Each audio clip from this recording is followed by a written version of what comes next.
La fibril·lació auricular, o AFib, és el ritme cardíac anormal més comú.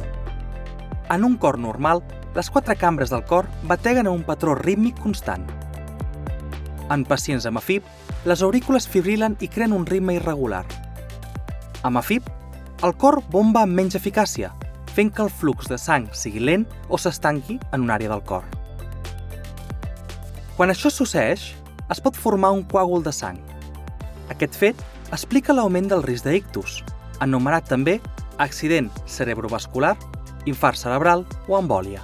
El problema amb el coàgul de sang en el cor és que part o tot el coàgul pot no dissoldre's i viatjar al llarg de les nostres artèries directament al cervell.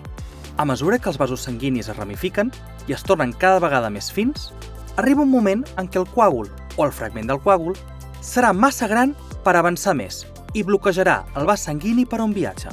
Això significa que l'àrea circumdant del cervell ja no pot rebre oxigen transportat per la sang, fent que les neurones confrontants deixin de funcionar.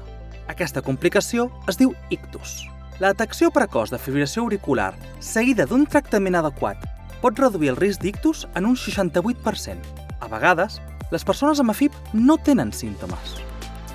Encara així, uns altres poden experimentar batecs cardíacs ràpids i regulars, marejos, dolor de pit, palpitacions, etc. La fibrilació auricular condueix a un risc 5 vegades major d'ictus. Això fa que la identificació i el tractament de l'AFib siguin tan importants.